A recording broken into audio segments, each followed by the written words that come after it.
موسیٰ علیہ السلام کا فرعون کے دل کے اوپر.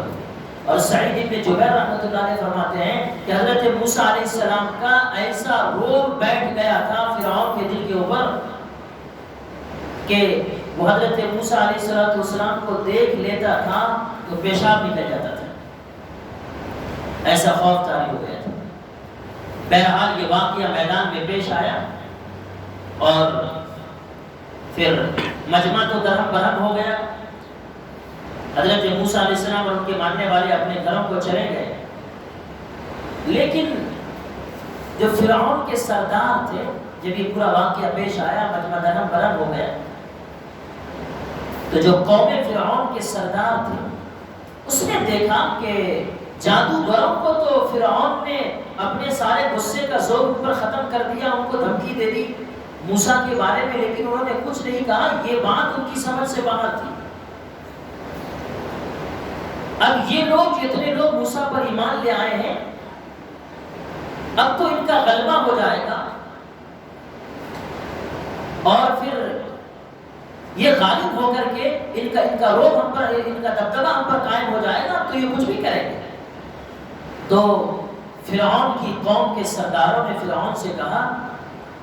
جس کو اللہ تعالیٰ نے آگے آیت نمبر 127 میں ذکر فرمایا ہے. دیکھیے جو آج کے جہاں سے آج کا درس شروع ہے. وقال الملأ من قوم فرعون أتذر موسى وقومه ليفسدوا في الأرض ويذرك وآلهتك قال سنقتل أبناءهم ونستحيي نساءهم وإنا فوقهم قاهرون. اور فرعون کی قوم کے سرداروں نے فرعون سے کہا کیا آپ موسیٰ اور اس کی قوم کو کھلا چھوڑ رہے ہیں تاکہ وہ زمین میں فساد مچائیں اور آپ کے خداؤں کو پس پشت ڈال دیں. یہ قوم کے سرداروں نے کہا آپ موسیٰ کو چھوڑ رہے ہیں اور ان پر جو لوگ ایمان لائے اس کو ایسے ہی چھوڑ رہے ہیں. جب یہ بات فرعون نے سنی, قوم نے جب اس کو جھنجھوڑا, ارے کچھ تو کرو, ان کو ایسے ہی چھوڑ رہے.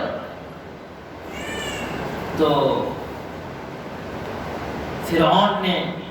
اس وقت سیاست کھیلی, اپنی چالاکی اور جھوٹی سیاست کا اظہار کیا اور فرعون نے کہا کہ کوئی بات نہیں ہے, یہ کچھ تھوڑی ہم سے جیت سکتے ہیں, ٹینشن لینے کی بات نہیں ہے. ہم ان کے لیے ایسا قانون پاس کرتے ہیں جس میں یہ پریشان ہو کر رہ جائیں گے. یہ ہمارا کچھ نہیں بگاڑ سکتے, یہ ہمارے لیے خطرہ نہیں بن سکتے ہیں. ہم ایک قانون بناتے ہیں.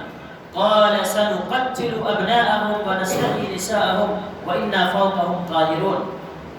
ہم ان کے بیٹوں کو قتل کریں گے اور ان کی عورتوں کو زندہ رکھیں گے اور ہمیں ان پر پورا قابو حاصل ہے. یہ فرعون نے قانون پاس کیا, قانون بنایا جب قوم کے سرداروں نے اس کو جھنجھوڑا کہ تم موسیٰ کو ایسے ہی چھوڑ رہے ہو تو ہمارے لیے خطرہ بن جائے گا. تو اس نے قانون بنا دیا کہ ہم جو ان کے لڑکوں کو, ان کے مردوں کو ہم قتل کر دیں گے اور صرف ان کی عورتیں بچیں گی, وہ عورتیں ہمارے لیے خدمت کا کام کریں گی. اور ظاہر سی بات ہے کہ ان پر تو ہم کو پوری قوت حاصل ہے ہی, ان کی عورتیں کیا کر سکتی ہیں, کچھ نہیں کر سکتے ہیں. سارے مردوں کو ہم قتل کر دیں گے, ہم کو ان پر تو پورا قابو حاصل. چنانچہ جب فرعون نے یہ قانون بنایا, یہ قانون سن کر بنی اسرائیل گھبرا گئے اور انہوں نے یہ کہا کہ پہلے ہم پر جیسا عذاب آیا تھا, فرعون کی طرف سے جو ظلم تھا وہی دوبارہ آ پڑا ہے. اس لیے کہ آپ کو یاد ہوگا کہ فرعون کے نجومیوں نے یہ بات کہی تھی, جو ان کے دربار میں جو ستارہ پرست لوگ تھے اور ستاروں کو دیکھ کر کے غیب کی باتیں ان کے عقیدے کے مطابق بتاتے تھے. جو نجومی لوگ تھے فرعون کے دربار کے نجومیوں نے یہ کہا تھا کہ بنی اسرائیل میں ایک ایسا بچہ پیدا ہونے والا ہے جس کے ہاتھوں آپ کی حکومت ختم ہو جائے, آپ کا تخت تاراج ہو جائے. چنانچہ فرعون نے جب یہ بات اپنے نجومیوں سے سنی تھی تو فرعون نے اس وقت میں بھی ایک ظالمانہ قانون بنایا تھا, اور وہ یہ تھا کہ بنی اسرائیل میں جتنے لڑکے پیدا ہوں, جتنے نرینہ بچے پیدا ہوں, جتنے لڑکے پیدا ہوں, سب کو قتل کر دیا جائے.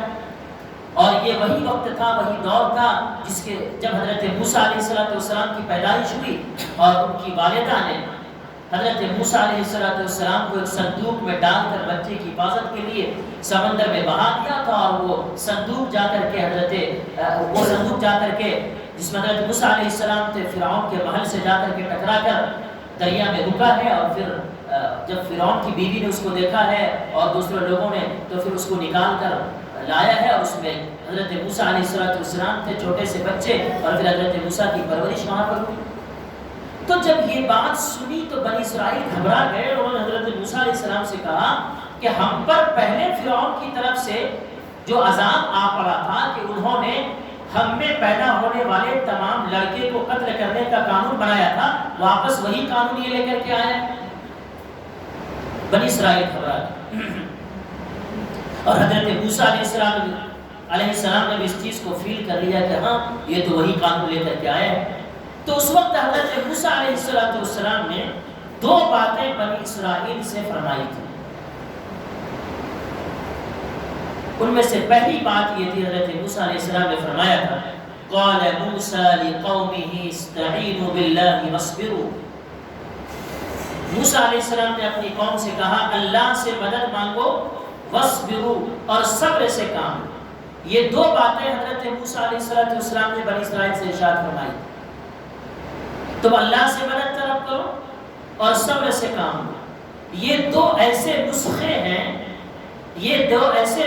ہیں کہ اگر جو کوئی اس نسخے پر عمل کر لے اسی کے ساتھ کامیابی۔ پہلا نسخہ حضرت موسیٰ نے کہا کہ اللہ سے مدد طلب کرو، ظاہر سی بات ہے کہ سب کا